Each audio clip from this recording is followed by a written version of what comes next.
الحمد لله نحمده ونستعينه ونؤمن به ونتوكل عليه ونعوذ بالله من شرور أنفسنا ومن سيئات أعمالنا من يهده الله فلا مضل له ومن يضلله فلا هادي له ونشهد أن لا إله إلا الله وحده لا شريك له ونشهد أن سيدنا محمدا عبده ورسوله قال الله تبارك وتعالى في القرآن المجيد والفرقان الحميد إن الذين يؤذون الله ورسوله لعنهم الله في الدنيا والآخرة لعنهم الله في الدنيا والآخرة وأعد لهم عذابا مهينا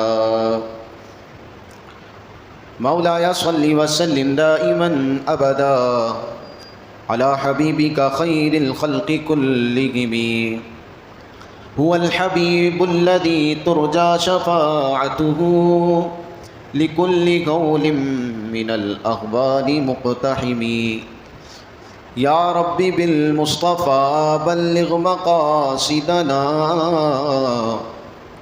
واغفر لنا ما مضى يا واسع الكرم میری بات بن گئی ہے تیری بات کرتے کرتے تیرے شہر میں آؤں کبھی نعت پڑھتے پڑھتے ہے جو زندگانی باقی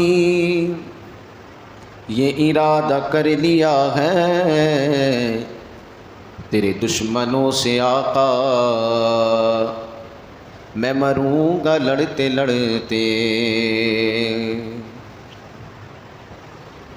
عزت سے نہ کیوں مر جائے ہم نام محمد پر یوں بھی کسی دن ہم کو دنیا سے تو جانا ہے آمنت باللہ صدق اللہ العظیم وصدق رسولہ النبی الکریم الامین ونحن على ذلك لمن الشاہدین والشاکرین والحمد للہ رب العالمین۔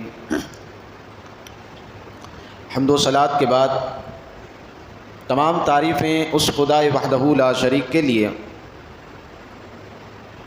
جس نے اپنے حبیب علیہ الصلاۃ والسلام کی عزت و ناموس کی حفاظت کا ذمہ لیا اور تمام تر اکمل ترین درود حضور صاحب لولاک سیاح افلاک احمد مجتبیٰ جناب محمد مصطفیٰ صلی اللہ تعالیٰ علیہ وسلم کی ذات بابرکات کے لیے کہ جن کے صدقے اور طفیل سے کائنات میں عزتیں رفعتیں اور برکتیں میرا رب تقسیم فرماتا ہے۔ میرے دوستوں بزرگوں، آج ایک حساس مسئلے میں آپ کی رہنمائی کے لیے میں خطبۃ الجمعہ کے لیے آج بیٹھا ہوں تاکہ آپ کے اندر علم اور شعور بیدار ہو جائے اور اس پرفتن دور میں کسی بھی شخص کے کہنے پر آپ نہ آئیں بلکہ آپ کے سامنے قرآن اور حدیث ہو اور آپ نے جمعے میں جو علم سیکھا یہ ساری باتیں آپ کے ذہن میں ہو تاکہ آپ کو آئندہ کبھی بھی کوئی گمراہ نہ کر سکے۔ تو اسی لیے ایک حساس مسئلے کی طرف جہاں دل تو جاتا ہے مگر عقل کی رکاوٹ وہاں آتی ہے اور عقل اس بات کو تسلیم نہیں کرتا اور دیگر پروپیگنڈے پہ آ جاتا ہے، آج اس کا رد کرنا ہے اور اپنے دل کے ساتھ ساتھ ذہن کی دنیا کو بھی وسیع کرنا ہے۔ دل و دماغ پر جس کا قبضہ ہے وہ مدینے والے مصطفیٰ کا ہے، پورے جسم پر اور ہمارے پورے کنبے پر جس کا احسان ہے وہ تو مدینے والے مصطفیٰ صلی اللہ تعالیٰ علیہ وسلم ہے۔ قرآن مجید کی جس آیت کریمہ کا میں نے تلاوت کیا، اللہ تبارک و تعالیٰ ارشاد فرماتا ہے ان الذین یؤذون اللہ ورسولہ، بے شک وہ لوگ جو اللہ اور اس کے رسول کو اذیت دیتے ہیں، تکلیف دیتے ہیں. لعنہم اللہ فی الدنیا والآخرہ، اللہ تعالیٰ نے ان لوگوں پر دنیا اور آخرت میں لعنت کر دی ہے. وَأَعَدَّ لَهُمْ عَذَابًا مُهِينًا، اور ان کے لیے گھنونا عذاب تیار اللہ تبارک و تعالیٰ نے کیا ہے. مفسرین کرام یہاں فرماتے ہیں ان الذین یؤذون اللہ، وہ لوگ جو اللہ کو اذیت دیتے ہیں اور اس کے رسول کو. تو بات یہ ہے کہ اللہ تبارک و تعالیٰ جسم و جسمانیت سے پاک ہے، سوچنے سے پاک ہے، جسم سے پاک ہے. وہ تو مستغنی عن العالم ہے، وہ تو قادر مطلق ہے، اس کو کوئی بے بس نہیں کر سکتا، تو اذیت کیا دے گا؟ تو مفسرین کرام نے فرمایا یہاں دو باتیں ہیں. اللہ کو اذیت دینے کا مطلب یہ ہے یا تو اس کے حکم کی خلاف ورزی کرے تو اللہ ناراض ہوتا ہے، یہ اذیت دینے کے مترادف ہے. یا دوسری بات یہ ہے کہ قرآن مجید میں آیا ہے من یطع الرسول فقد اطاع اللہ، جس نے رسول کی اطاعت کی تو گویا ایسا ہے جیسے اس نے اللہ کی اطاعت کی.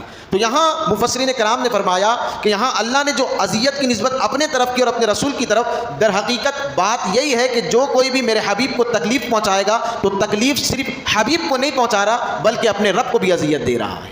جس طرح رسول کی اطاعت اللہ کی اطاعت ہے، اسی طرح رسول کو تکلیف دینا اللہ عز و جل کو ناراض کرنے کے مترادف ہے. تو اللہ نے فرمایا لعنہم اللہ فی الدنیا والآخرہ، اللہ تعالیٰ نے ان بدبختوں کے لیے دنیا اور آخرت میں لعنت کر دی ہے. وَأَعَدَّ لَهُمْ عَذَابًا مُهِينًا، اور ان کے لیے بہت ہی گھنونا عذاب تیار کیا گیا. تو تکلیف کس طریقے سے بندہ حضور کو دیتا ہے؟ حضور علیہ الصلوۃ والسلام کو سب و شتم کرتا ہے، آپ کے آل و اصحاب کے بارے میں برا بھلا کہتا ہے، اور آپ علیہ الصلوۃ والسلام کو دیگر طریقے سے تکلیف پہنچاتا ہے. تو یہ تکلیف صرف حضور محسوس نہیں کرتے بلکہ اللہ تبارک و تعالیٰ فرماتا ہے کہ یہ تکلیف صرف رسول کی تکلیف نہیں بلکہ اس تکلیف سے تمہارا رب بھی ناراض ہو رہا ہے، تم سے تمہارا رب بھی تم سے ناراض ہو رہا ہے. اب آپ دیکھیں ایک مسئلہ بڑی تیزی کے ساتھ چلا ہوا ہے اور اکثر و بیشتر آپ دیکھیں گے ناموس رسالت صلی اللہ تعالیٰ علیہ وسلم کا جو قانون پاکستان کے اندر ہے، وہ قانون قرآن کا ہے، وہ قانون احادیث کا ہے، وہ قانون فقہائے امت کا ہے. لیکن اس قانون کے بارے میں آپ دیکھیں یہ قانون معاذ اللہ اتنا ہلکا ہو چکا ہے لوگوں کے نزدیک کہ ہر کوئی ایرا گہرا اٹھ کر اس پہ تبصرہ کرنے لگ جاتا ہے. ابھی کچھ دنوں قبل ایک فلم اسٹار اٹھا اور اٹھنے کے بعد جو ڈراموں میں کام کرنے والا ہے وہ بھی اپنا تبصرہ اس 295C کے خلاف دے رہا ہے اور یہ کہہ رہا ہے کہ اس میں ترمیم کرنے کی اور کچھ نرمی کرنے کی ضرورت ہے، یعنی گستاخ رسول کو قتل نہ کیا جائے بلکہ کچھ اور سزا دے دی جائے. تو ہم نے کہا یہ قانون اللہ اس کے رسول کا بنایا ہوا ہے، فقہائے امت کا اس پر اجماع ہے، تیرے باپ کا قانون نہیں ہے کہ تو تبصرہ پیش کرے اور حکومت وقت اس کو قبول کر لے. تیرا کام ہے ناچنا گانا اور فلمیں ڈرامے بنانا، تو وہیں لگا رہے. لیکن ناموس رسالت کی طرف 295C کے قانون کی طرف کوئی بھی ہاتھ بدنیتی کے ساتھ بڑھے گا مسلمان اسے کبھی بھی کامیاب نہیں ہونے دیں گے. مسلمان اس ہاتھ کو تن سے جدا کر رکھ دیں گے کیونکہ اس قانون کے پیچھے صحابہ کرام کی قربانی ہے اور پاکستان کے غیور مسلمانوں کی قربانی ہے. یہ قانون اللہ اس کے رسول کے فرامین کے روشنی میں بنایا گیا. لوگ کہتے ہیں کہ ذرا سی گستاخی کر دی تو بندہ جان سے مار دو گے. ہم نے کہا اس قانون سے اتنی چڑ ہے تجھے، اتنی چڑ ہے، زبان سے نکل گئی، اگر گستاخی ہو گئی تو بندہ مار دو گے. ہم نے کہا پھر سرحد پر کھڑے تم ملک کے قوانین کے خلاف کیوں نہیں بولتا؟ جو سرحد پر فوج کھڑے ہوتے ہیں ہر ممالک کے، یہاں ایران ہے، یہاں جا کے تاجکستان ہے، ادھر چائنا ہے، اسی طریقے سے اس طرف انڈیا ہے، یہاں پر بحیرہ عرب ہے. اگر تمہیں کوئی تکلیف ہے تو تم ذرا ان کے بارڈر کی طرف بڑھو، LOC کی طرف بڑھو، لائن آف کنٹرول کی طرف بڑھو. وہ تم سے پوچھیں گے نہیں آنے کا کیا مقصد ہے، یہاں بارڈر کی طرف پھر رہے ہو، وہ پوچھیں گے بعد میں، پہلے گولی سے تمہارا استقبال کریں گے کہ یہ لائن آف کنٹرول ہے، LOC ہے، یہاں ہر ایک کو بھٹکنے کی اجازت نہیں ہے. یہاں تو یہ قانون ہے جو اس دائرہ کار میں نظر آئے پوچھنا بعد میں کہ آیا کہاں سے ہے، لیکن اس کا استقبال گولیوں سے پہلے کر دینا اور پھر جا کر اس ڈیڈ باڈی سے پوچھنا کہ بتا اب کہ یہاں آنے کا مقصد تیرا کیا تھا. وہ جس طریقے سے لائن آف کنٹرول ہے اور وہاں وہاں بندہ اگر جائے اور جانے کے بعد اگر گولی لگ جائے اور پھر اگر کوئی یہ تبصرہ کرے کہ بارڈر پہ بندہ مار دیا تو کوئی رو کر یہ نہیں کہتا کہ یار بڑا ظلم ہوا اس کے ساتھ، تو آگے سے لوگ یہ کہتے ہیں اس کو ضرورت ہی کیا تھی وہاں جانے کی. جب ایک قانون بنا ہوا ہے تو وہاں جانے کی بھٹکنے کی کیا ضرورت تھی؟ وہ تو ریڈ زون ہے. ہم نے کہا وہ لوگوں کے لیے ریڈ زون ہوگا، یہ کائنات تو بنا میرے مصطفیٰ کے صدقے اور طفیل سے ہے. یہ وہ قانون ہے کہ ریڈ زون سے بھی بڑھ کر ہے، کیونکہ ریڈ زون میں بندہ پرمیشن لے کر جا سکتا ہے، یہاں پرمیشن کی ضرورت نہیں ہوتی. یہاں پرندے کو بھی پر مارنے کی اجازت نہیں ہے. پر مارنے والا چاہے غیر مسلم ہو، مسلمان ہو، عالم ہو، غیر عالم ہو، پادری ہو، نصرانی ہو، یہودی ہو، عیسائی ہو، کوئی بھی ہو، جو اس لائن کے قریب آئے گا اس پر یہ قانون پورا کا پورا اتر جائے گا، کیونکہ یہ قانون اتنا حساس ہے۔ تو جس طرح لوگوں کو وہاں لائن آف کنٹرول پر بندہ مار دیے جانے پر تکلیف نہیں ہوتا ہے، اسی طرح قرآن اور احادیث طیبہ، اللہ اور اس کے رسول کے بنائے ہوئے اس قانون 295C جو کہ اس لائن آف کنٹرول LOC سے بھی بڑھ کر ہے، یہاں پر اگر یہ قانون اپلائی ہو جائے تو یہاں پر بھی کسی کو تکلیف نہیں ہونا چاہیے۔ ملک کے خلاف بغاوت ہو جائے تو بندہ سولی پر چڑھا دیا جاتا ہے۔ کیا ملک کے خلاف بغاوت کرنا رسول اللہ سے غداری کرنے سے زیادہ بڑا ہے؟ یہ تو ملک ہے، ہم تو کہتے ہیں کروں تیرے نام پہ جاں فدا، صرف نام پہ یا رسول اللہ، آپ کی عزت و آبرو پر نہیں، صرف نام پر دو جہاں فدا کرنے کی بات ہے۔ تو جس طرح وہاں پر بندہ مار دیا جائے اور کوئی اعتراض نہیں ہوتا، اسی طرح 295C کا جو قانون بن گیا کہ بندہ اگر گستاخی کر لے، اس سے گستاخی ہو جائے تو پھر وہ واجب القتل ہے۔ یہی قرآن و احادیث کا فیصلہ ہے، یہی فقہائے امت کا فیصلہ ہے، اور اس قانون میں اب کوئی بھی ترمیم نہیں ہو سکتی ہے۔ اچھا، بعض لوگ یہ کہتے ہیں کہ وہ بیچارہ بات کر رہا تھا، وہ بیچارہ بات کر رہا تھا اور اس کی زبان سے نکل گیا گستاخی، ارادہ اس کا گستاخی کرنے کا نہیں تھا، ارادہ اس کا، چونکہ اب تو فیس بک میں بڑے بڑے مفتی آئے ہوئے، آپ نے دیکھا ہر کوئی مفتی بنا، کسی بھی پوسٹ کے نیچے جائیں گے تو 15 کمنٹ میں 10 کمنٹ کرنے والا ایسا ہوگا جو خود مفتی بنا ہوا ہوگا۔ لوگوں کو اب علماء کی ضرورت نہیں رہی، ہر کوئی خود ہی فتویٰ دے رہا ہے کہ بھائی بس ٹھیک ہے، اس نے کر دیا، ایسا کر دیا، ایسا ہو گیا، چلو ٹھیک ہے، اب فتویٰ جہلا دینے لگے ہیں۔ اچھا، لوگ یہ بھی کہتے ہیں اس نے کہہ دیا تو کہہ دیا، اگر کسی سے گستاخی ہو گئی تو بھائی اس کی نیت نہیں تھی، گستاخی ہو گئی۔ اب آپ دیکھیں فتاوی شامی اٹھا کر علامہ ابن عابدین شامی رحمۃ اللہ تعالیٰ علیہ کیا فرماتے ہیں، ان ما کان دلیل الاستخفافی یکفر به وان لم یقصد الاستخفاف۔ آپ فرماتے ہیں اگر کسی لفظ میں توہین کی دلیل موجود ہے تو اسے کافر قرار دیا جائے گا، اگرچہ اس کی نیت توہین کرنے کی نہ ہو۔ بندے نے کہا اس کی نیت توہین کرنے کی نہیں ہے، کیونکہ یہ سارے الفاظ عرف عام پر بولے جاتے ہیں۔ کس پر بولے جاتے ہیں؟ عرف عام پر، جو رائج ہو چکا ہے اس پر بولے جاتے ہیں۔ تو اب اگر سامنے والا گستاخی کر دے اور وہ یہ کہے کہ میرا ارادہ یہ نہیں تھا، تو اس کے ارادے کو نہیں دیکھا جائے گا، اس کے الفاظ کو دیکھا جائے گا اور اسی پر فیصلہ کیا جائے گا۔ میں آپ کو ایک مثال دے دوں، ہمارے حسن بھائی بیٹھے ہیں، میں اگر یہ کہوں، کوئی مجھ سے آ کر پوچھے کہ حسن بھائی کے کردار کے بارے میں آپ کیا کہنا چاہتے ہیں، آپ امام مسجد ہیں، آپ بتائیں کیا کہنا چاہتے ہیں، اور میں کہہ دوں ہمارے حسن بھائی بہت بڑے گدھے ہیں، کیا ہیں؟ گدھے ہیں، تو بعد میں تو آ کے حسن بھائی نے مجھے پکڑ لینا کہ امام صاحب آپ نے مجھے گدھا کہہ دیا، اور پھر میں کہوں حسن بھائی میرا مسئلہ یہ نہیں تھا، نہ ہی میرا مقصد آپ کی توہین کرنا تھا۔ یہ مجھ سے پوچھیں گے تو پھر مجھے گدھا کیوں کہا، تو میں کہوں گا میں نے گدھا آپ کو اس لیے کہا، میرا مقصد یہ تھا کہ جس طرح گدھا شریف ہوتا ہے، چپ سے کھڑا رہتا ہے، جتنا سامان لاد تو بیچارہ چپ سے چلتا ہے، وہ بہت شریف اور نہایت ہی سدھرا ہوا جانور ہے، اسی لیے اس کی نسبت دیکھتے ہوئے میں نے آپ کو گدھا کہا ہے۔ تو میری بات نہیں سنی جائے گی، کیونکہ عرف عام میں اور معاشرے میں گدھا کسی کی تعریف کے لیے نہیں بلکہ تذلیل کرنے کے لیے بولا جاتا ہے۔ اب آ گئی بات سمجھ میں؟ تو کوئی اگر گستاخی کرے تو اس کی نیت کا اعتبار نہیں کیا جائے گا، ارادے کا اعتبار نہیں کیا جائے گا، بلکہ عرف عام کو دیکھا جائے گا۔ آپ وہ نعت سنتے ہوں گے کہ میرے کملی والے کی شان ہی نرالی ہے، علماء نے منع کر دیا، کہا کملی نہ کہو، کہا کیوں؟ کہا یہ ذو معنی، اس میں دو معنی نکلتے ہیں۔ کس طریقے سے؟ کہا کہ پنجاب کے کسی سائڈ میں کملی لفظ پاگل کو کہتے ہیں، تو ایسا نہ ہو پنجاب کا کوئی شخص کراچی آئے ہو اور کوئی پڑھ رہا ہو میرے کملی والے کی، تو اس کو سننے میں لگے یہ تو حضور کو پاگل کہہ رہا ہے معاذ اللہ، تو اس لیے اس لفظ کو ہٹا دو، اس کو تبدیل کیا گیا، پھر یہ کلام بنا میرے پیارے آقا کی شان ہی نرالی ہے۔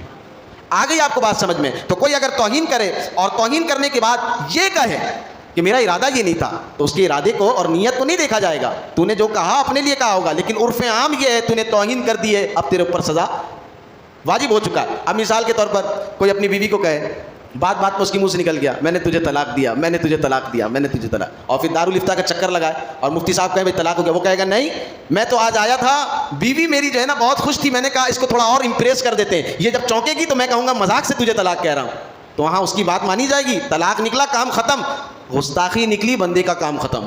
آ گئی بات سمجھ میں؟ جس طرح وہاں طلاق نکلنے پر کوئی آپ کو واپس نہیں لا سکتا، یہاں گستاخی نکلنے پر کوئی آپ کی رہنمائی اور ترجمانی نہیں کر سکتا۔ اب دیکھیں ایک حدیث پاک ہے، من سب نبیا فاقتلوا، جو کسی نبی کے بارے میں سب و شتم کرے، گالی دے، تو حضور کا فرمان ہے فاقتلوا، اس کو کاٹ کر رکھ دو۔ اب سب و شتم کہتے کس کو؟ ہمارے نزدیک گالی کس کو کہتے ہیں؟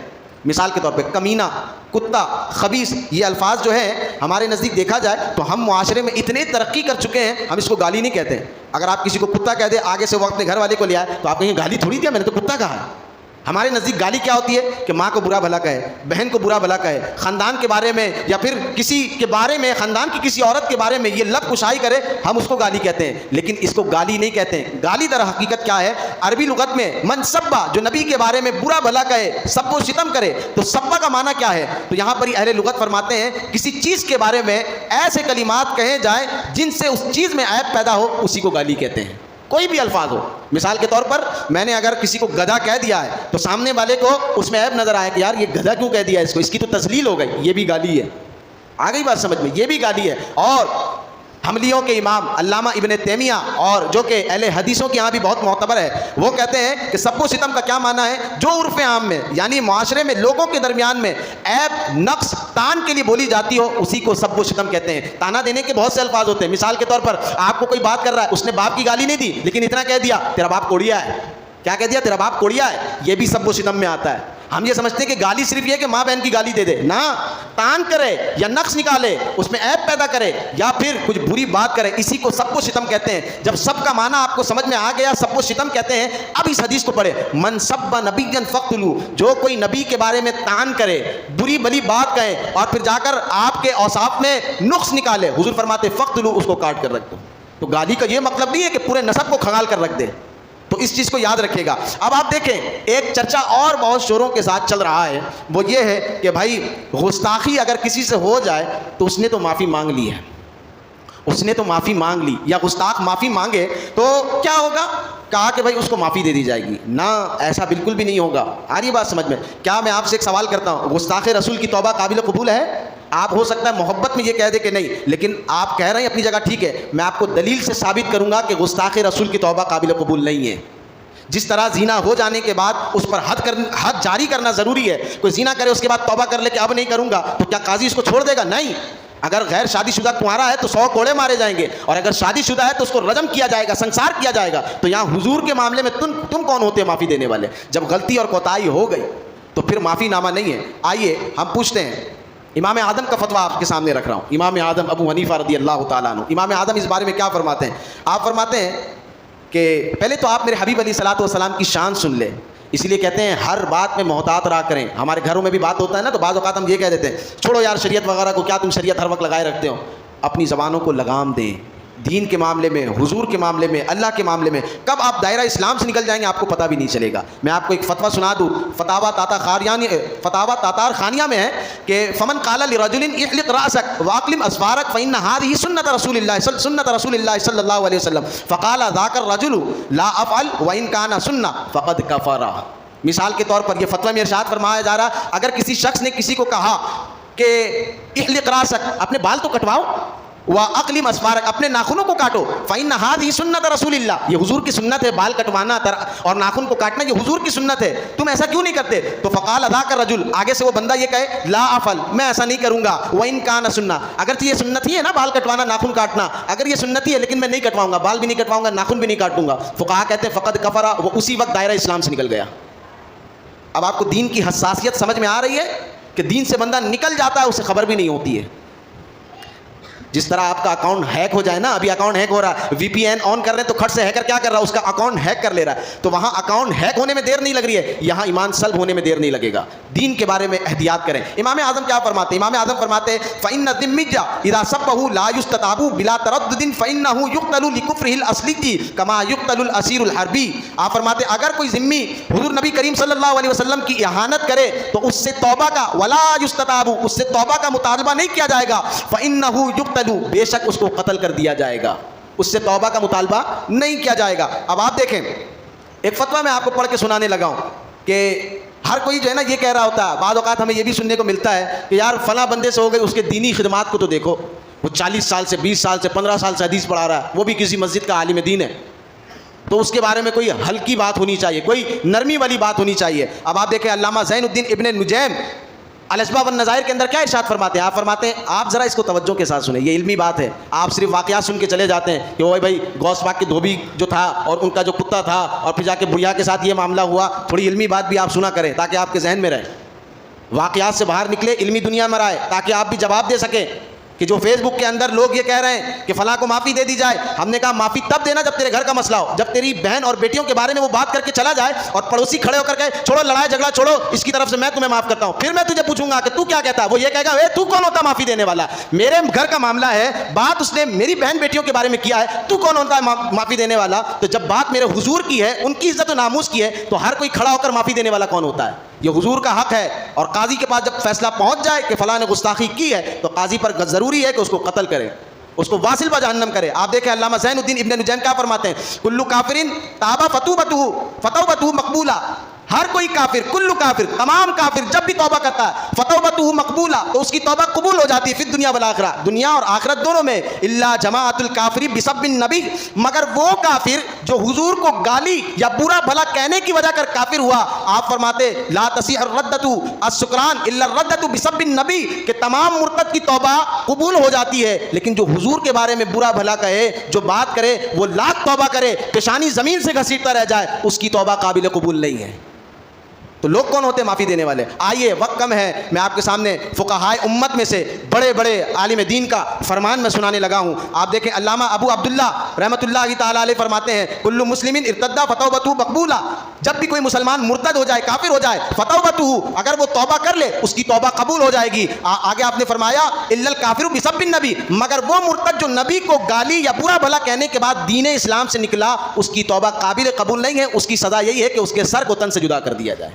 یہ کون فرما رہا ہے؟ علامہ ابو عبداللہ. اب آگے دیکھیں علامہ علاء الدین حسکفی, حنفیوں کے اتنے بڑے امام, آپ کیا فرماتے ہیں لا تقبل توبتہ مطلقا ومن شک فی عذابہ وکفرہ کفر, گستاخ رسول کی توبہ قبول نہیں کی جائے گی. ومن شک فی عذابہ وکفرہ کفر, اور جو اس کے قیامت کے دن عذاب ہونے میں یا اس کے کافر ہونے میں شک کرے گا, وہ بندہ خود کافر ہو جائے گا, کیونکہ وہ کافر کی حمایت کر رہا ہے. تو آج جتنے لوگ گستاخوں کی حمایت میں کھڑے ہوئے, چاہے وہ عمر کوٹ ہو, چاہے وہ کراچی ہو, چاہے وہ جا کر جو ہے خیبر پختونخوا ہو, وہ سوچ لے کہ وہ کس کا دفاع کر رہے ہیں. ایسا نہ ہو کہ گستاخ کا دفاع کرتے کرتے خود ہی ایمان سے نکل جائے. آگے چلیں, علامہ ابن عابدین شامی, اور یہ حنفیوں کے سر کے تاج, اتنے بڑے امام فرماتے فإنه يقتل حدا ولا تقبل توبته, گستاخ رسول کو ہمارے نزدیک قتل کر دیا جائے گا, اس کی توبہ قابل قبول نہیں ہے. آگے چل کر علامہ عبداللہ بن سلیمان کیا فرماتے فلا توبۃ له اصلا لا تنجیہ زندیق. آپ فرماتے ہیں گستاخ رسول کی توبہ قابل قبول نہیں, وہ زندیق کی طرح ہے, اس کو قتل کیا جائے گا. اور آگے چل کر امام محقق ابن حمام فرماتے ہیں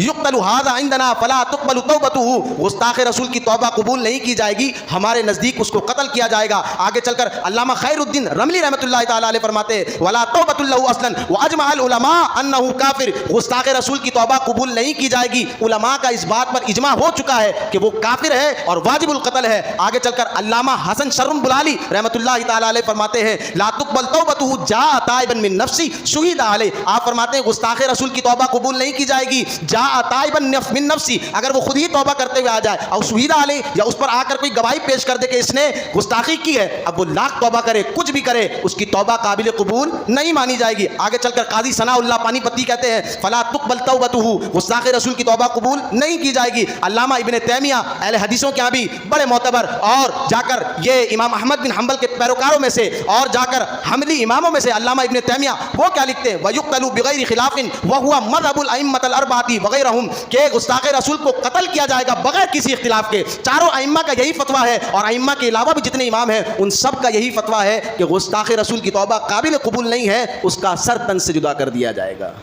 آ گئی بات سمجھ میں؟ یہ امت کے جتنے بڑے بڑے علماء فقہا تھے ان تمام کا قول میں نے آپ کے سامنے رکھ دیا ہے. اس لیے فیس بک کی مفتیوں سے دور رہیے گا, ان کے بولنے سے کسی کو معافی نہیں مل جائے گی. فقہائے امت یہ وہ لوگ ہیں جو دن رات حدیث اور قرآن کی آیتوں میں مستغرق رہنے والے ہیں, جن کا اوڑھنا بچھونا مدرسہ ہے, جن کا جو اٹھتے ہیں تو ہاتھ میں قرآن ہوتا ہے, سوتے ہیں تو سونے سے پہلے ہاتھ میں رسول اللہ کی حدیث ہوتی ہے. وہ یوٹیوب پر اپنا چینل بنا کر لوگوں کو گمراہ کرنے والوں میں سے نہیں ہے, وہ اللہ اس کے رسول کے اطاعت گزاروں میں سے ہے, فرما برداروں میں سے. یہ سارے مفسر ہیں, یہ سارے محدث ہیں, یہ سارے فقیہ ہیں. بڑے بڑے عالموں کا قول میں نے آپ کے سامنے رکھا ہے کہ گستاخ رسول کی توبہ قابل قبول نہیں ہے, اس کی ایک ہی سزا ہے کہ گستاخی ہو جائے تو اب بہانہ نہیں چلے گا کہ اس کا ارادہ نہیں تھا, زبان سے نکل گیا. جس طرح زبان سے طلاق نکل جائے تو کوئی مائی کا لال اس کے نکاح میں بغیر حلالہ کے دے نہیں سکتا, تو اسی طریقے سے جب زبان سے گستاخی کے الفاظ نکل جائے تو کوئی فیس بک کی مجاہد ہو یا کوئی بہت بڑا یوٹیوبر ہو وہ خود سے معافی نہیں دے سکتا. کیوں؟ یہاں فقہاء ایک جملہ فرماتے ہیں اگر حضور کو گالی دے اس کی توبہ قابل قبول نہیں. اب آپ کے ذہن پر میں ایک چوٹ مارنے لگا ہوں اور یہ بات سمجھانے لگا ہوں. اس کو ذرا سمجھیے گا. فقہا فرماتے ہیں ولو سب النبی صلی اللہ علیہ وسلم لا تقبل توبتہ, اگر حضور کے بارے میں بری بات کہے اس کی توبہ قبول نہیں. ولو سب اللہ قبلت توبتہ, اور اگر حضور اللہ کے بارے میں اگر وہ بری بات کرے اور اللہ کو معاذ اللہ برا بھلا کہے تو کہتے ہیں قبلت توبتہ, اس کی توبہ قبول کر لی جائے گی. عجیب بات ہے نا, اللہ کے بارے میں بات کرے اس کی توبہ قبول ہے, حضور کے بارے میں بات کرے اس کی توبہ قبول نہیں. تو پھر کیا فرمایا فقہا نے یہاں جواب دیا, کہا کیوں, کہا فالاول حق من عبد والثانی حقوق اللہ, اس لیے کہ اللہ کے بارے میں جو اس نے بات کی ہے یہ حقوق اللہ ہے, قیامت میں اللہ چاہے تو بخش سکتا ہے, وہ حقوق اللہ ہے. اور حضور کا حق حقوق اللہ نہیں حقوق العباد ہے. اس لیے اب حضور تو ظاہری دنیا میں نہیں رہے کہ اس کو معاف کریں گے, اب حضور پردہ فرما چکے ہیں, اس لیے قاضی پر ضروری ہے کہ حضور کا حق لے کر امت کے آنکھوں کو اور دلوں کو ٹھنڈا کر دیں.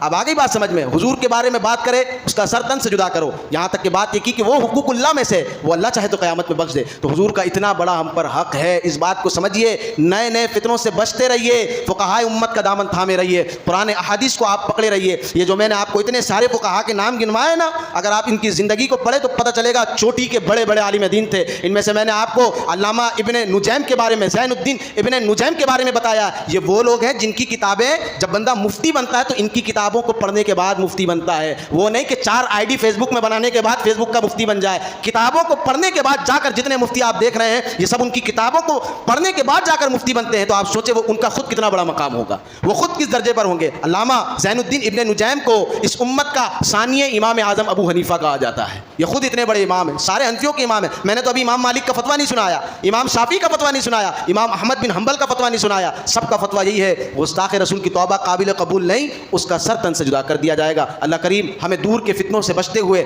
قریب کے علماء سے جڑنے کی توفیق عطا فرمائے. وآخر دعواہم ان الحمد للہ رب العالمین.